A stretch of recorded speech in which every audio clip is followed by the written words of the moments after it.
Bonjour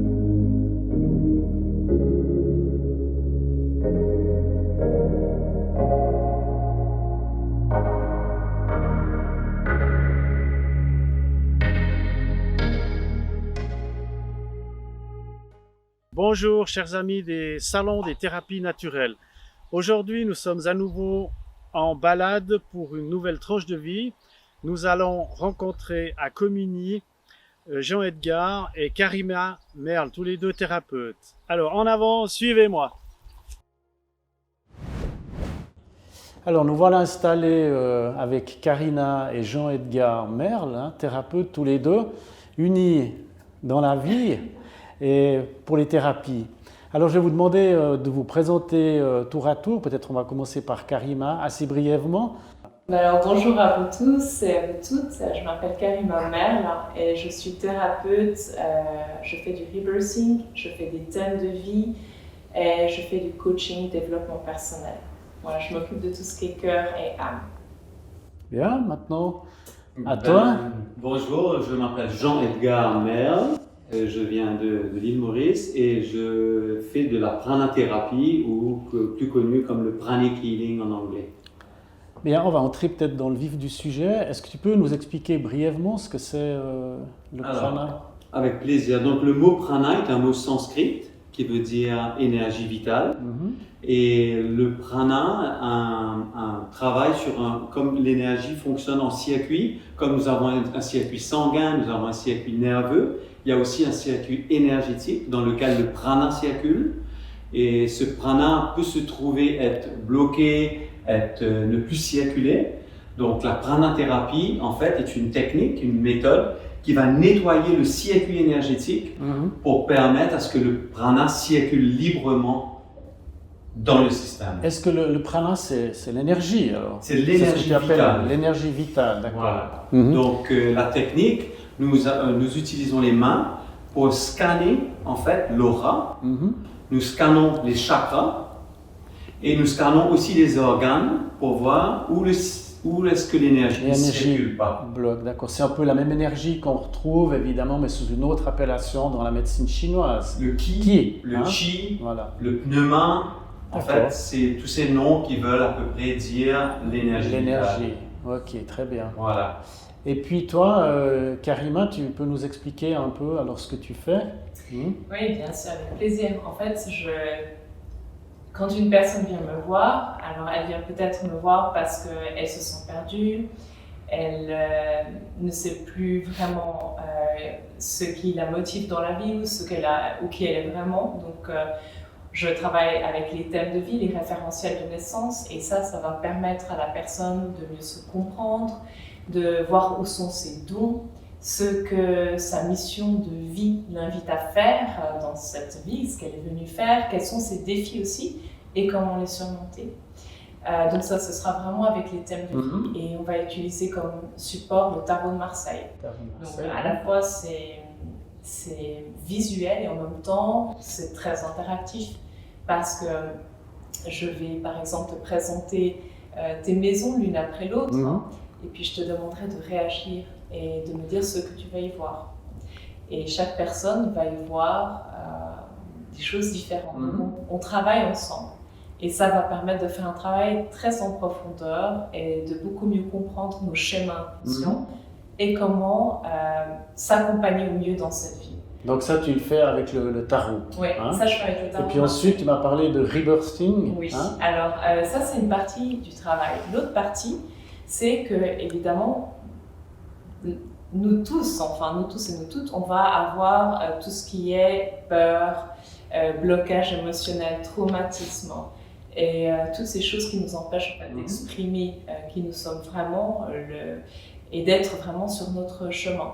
Donc le rebirthing, c'est une méthode qui permet par le souffle de calmer, d'apaiser le mental, donc d'être dans un état beaucoup plus réceptif et d'aller profondément libérer nos croyances limitantes, nos conditionnements et tout ce qui ne sert pas à notre plus grand bien à travers le souffle. Et donc ça, c'est des méthodes très très puissantes. Très très puissantes. Et c'est ça que tu utilises en fait pour libérer un peu les émotions, c'est ça pour les émotions, les peurs, les blocages, même des choses qui peuvent avoir été héritées à travers les lignées familiales et qui restent bloquées en nous. Ouais. Ça peut aller vraiment très très loin. Et tu as d'autres techniques encore à part le... Alors, je travaille avec ces deux, ça va être, si vous voulez, les deux pôles principaux, mais je vais aussi faire du coaching. On travaille beaucoup le pardon ou tout ce qui va être vibratoire. Donc, en fonction de ce que la personne a besoin de travailler, de libérer, on verra où la séance va nous mener. Et je peux aussi tout à fait rester face à face avec elle et simplement faire du travail vibratoire pour réharmoniser ou reprogrammer ce qui a besoin de l'être. Ok. Alors Jean-Edgar, tu me disais avant l'interview que en fait vous travaillez un peu en couple. Hein.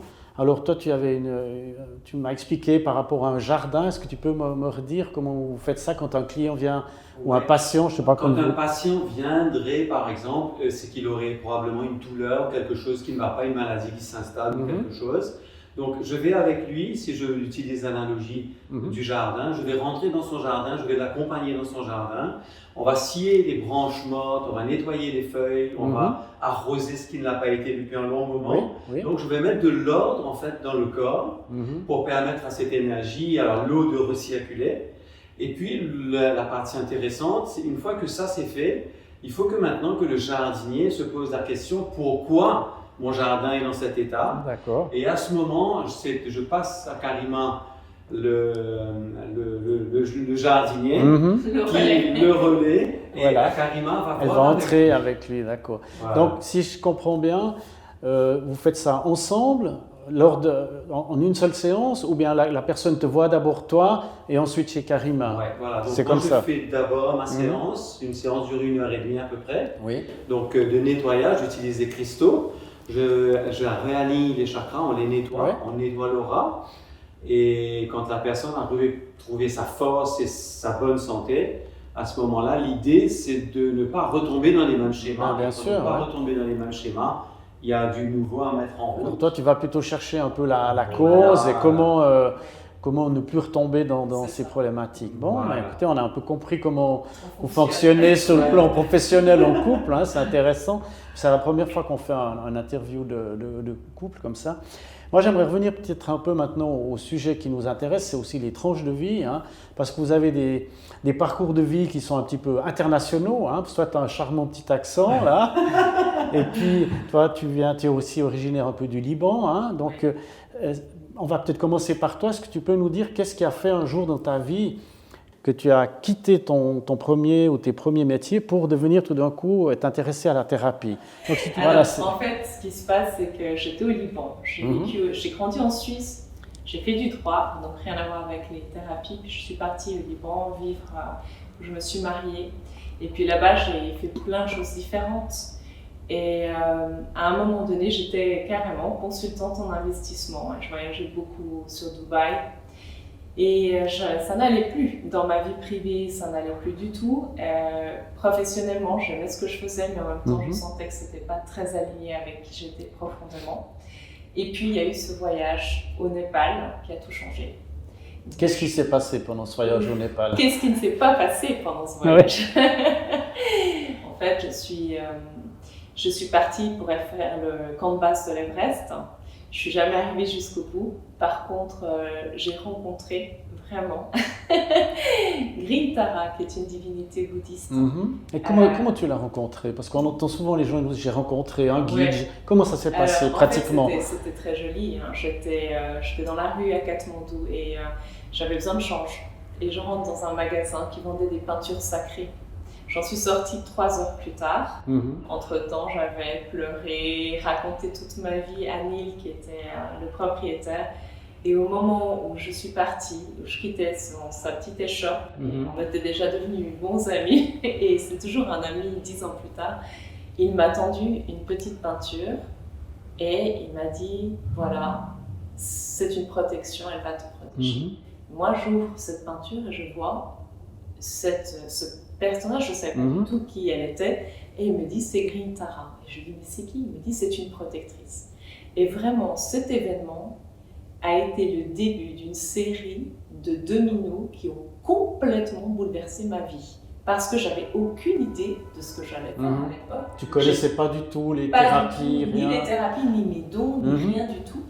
Et en fait, Green Tara est devenue, elle a été pendant longtemps, elle m'a guidée, elle a été vraiment mon maître, mais d'une façon complètement inattendue. J'ai commencé par avoir un magasin avec beaucoup d'objets sacrés, et puis les gens venaient... Ça, c'était au Liban, alors? C'était au Liban, toujours. Et puis j'ai amené des choses du Népal parce que j'avais envie de me connecter à ma spiritualité. De fil en aiguille, je suis entrée beaucoup dans tout ce qui était sacré, les bols tibétains. En parallèle, je commençais à faire beaucoup d'ateliers, de stages. Et Green Tara, en fait, qui était mon magasin pendant longtemps, les gens venaient beaucoup plus pour que je les redirige sur eux-mêmes, en fait. Je les envoie chez différents thérapeutes. Ils venaient parler, ils venaient se reconnecter, C'était vraiment impressionnant. Ils étaient comme attirés par mon magasin et ils restaient 2 heures, 3 heures, ils prenaient le thé. C'était incroyable. Puis c'est là que tu as en fait tout d'un coup eu le déclic de faire toi une formation pour être thérapeute. C'est ça, en fait, à un moment donné, là aussi, j'étais un petit peu guidée. Mes guides m'ont vraiment tendu un piège, c'est le cas de le dire, parce que j'avais une amie qui me disait « il faut que tu ailles voir tel thérapeute, il faut que tu ailles le voir ». Et moi, je disais « non, je ne peux pas, je vais très bien ». Et elle me disait « mais tu dois aller le voir ». Et bref, en fait, à un moment donné, il se trouve que j'ai pris un rendez-vous pour un ami chez ce thérapeute en question, pas. Et au moment où je prends rendez-vous pour cet ami, eh ben, il a un problème, il me dit je ne peux plus y aller, et donc je vais moi au rendez-vous. Et c'est là que je fais mon premier rebirthing. Et ça a été un coup de tonnerre dans ma vie, littéralement. Je suis sortie de cette séance complètement en état de choc et transformée profondément. Et tu as décidé de te former à ce moment-là. Juste à ce moment, Jade, qui était le thérapeute, m'a dit je commence une formation dans un mois. Et voilà, tu as mis le pied à l'étrier, comme on dit. J'ai tout fait d'un coup, j'ai fait toutes les formations. C'est super. Au passage, la pranathérapie aussi, qui a par la suite nous a réunis. Vous a réunis, oui.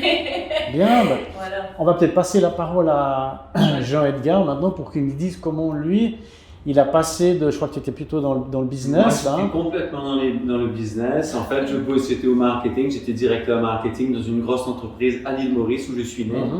Et il y avait 500 personnes dans l'entreprise et j'étais cadre. Et donc, un beau jour, je rencontre quelqu'un et je n'allais pas bien du tout. Et c'était une amie et elle prend sa main et elle met dans mon dos pendant 2 minutes. Pendant 2 minutes et je sens un apaisement. Je lui dis mais qu'est-ce que tu viens de faire là? Et elle me dit je viens de te toucher avec du prana et du pranique. Je lui dis mais c'est quoi ce truc? La semaine d'après, je m'étais inscrit au premier cours et j'étais parti depuis. Donc ça a démarré en 2012 et ça n'a jamais arrêté depuis. Et donc on s'est rencontrés à travers le pranic healing, Karima et moi. J'ai été la rejoindre, j'ai plié les bagages, j'ai tout quitté à l'île Maurice et j'ai été la rejoindre le Liban et puis on a quitté le Liban et nous sommes maintenant installés. Vous êtes ici depuis 1 an. Ouais. C'est magnifique. La vie, vraiment, si on l'écoute et qu'on lui donne un peu la chance de nous guider, elle peut nous emmener vraiment là où on doit être. J'ose pas vous poser la question, comment est-ce que vous vous sentez dans cette nouvelle vie de thérapeute? Mais pose-nous. Parce qu'à vous voir. On est d'abord, moi, la Suisse et l'île Maurice ont la beauté de la nature en commun. Moi, je me sens maintenant à la maison ici après 1 an et demi. Je me sens très très bien, j'ai été très bien accueilli et merci à tous les Suisses et on est heureux d'être là et on le projette même maintenant l'année prochaine de monter notre propre centre de soins. Ici dans la région, près de Genève, voilà. En fait, entre Rolles, Lyon, Coppet, on verra bien, on n'a pas encore trouvé l'espace exactement, mais on recherche. Et puis on fera un endroit où on a envie de travailler avec d'autres thérapeutes aussi, et où on a envie de voir des ateliers, des méditation, des stages. Ouais. Pour donner une idée à nos auditeurs, quel est le coût par exemple de vos séances, juste pour... Alors moi, pour les adultes, c'est 180 francs, pardon, pour les séances de reversing qui durent 2 heures. Mhm. Les référentiels de naissance sont 210 Mhm. parce que là, il y a aussi une préparation en amont. Oui. Pour les enfants, c'est 120 francs. Donc c'est ouvert également aux Oui. enfants. Hein. Alors, je fais même des thèmes de vie aux enfants et ils réagissent extrêmement bien. Ils sont même très, très réceptifs et ouverts. Et souvent, ils ont beaucoup moins de barrières et ils utilisent beaucoup moins leur mental de façon protectrice. Donc, c'est vraiment, ça va très, très vite avec les enfants et c'est magnifique. J'adore travailler avec eux. Mhm. Et puis toi Moi, les séances sont à 150 Oui. et ça dure 1h30. Mhm. Et donc, et je travaille sur des pathologies, des maladies depuis l'eczéma. On accompagne les gens sur leur chemin de cancer. Il y a énormément de maladies que nous arrivons à accompagner. Que vous arrivez à accompagner. J'allais vous poser encore comme question pour peut-être terminer cette interview, peut-être à l'un et à l'autre. Quel type de pathologies viennent régulièrement chez vous ou vous rencontrez le plus chez les gens qui viennent là? Quel type de pathologie? Ce serait toutes les personnes qui ont envie d'être davantage en harmonie avec qui elles sont vraiment. Donc, c'est des personnes qui ont envie d'avancer, qui s'autorisent à aller regarder leur zone d'ombre et aller vraiment vers plus de bonheur. Et pour cela, c'est vrai qu'il y a un travail à faire, mais qui peut être vraiment très rapide. Avec ces méthodes aussi, ce n'est pas des méthodes qui durent 20 ans ou 10 ans. Si vous voulez un plus dans votre vie, vous améliorez votre chemin de vie, eh bien Karima est là pour vous, c'est ça? Et puis je pose la même question donc à Jean-Edgar. Donc moi j'ai beaucoup de gens qui ont des douleurs physiques, ça démarre avec quelque chose dans le corps, que ce soit au bas du dos, des douleurs de dos.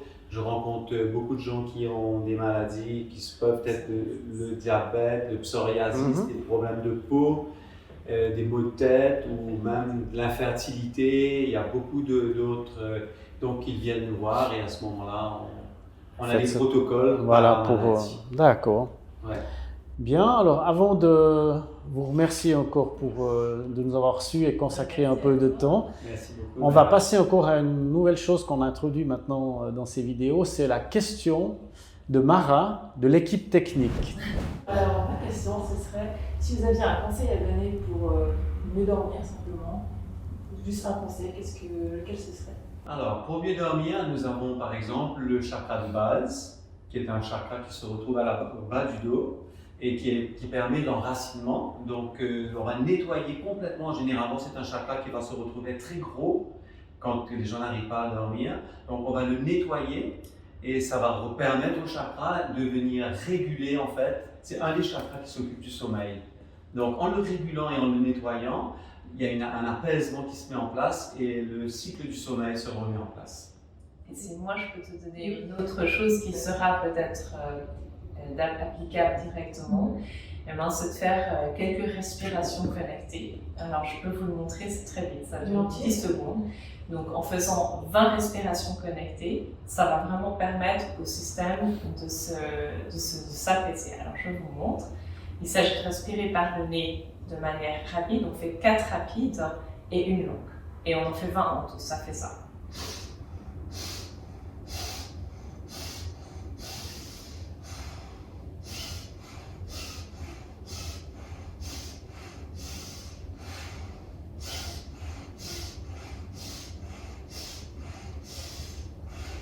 Et une dernière.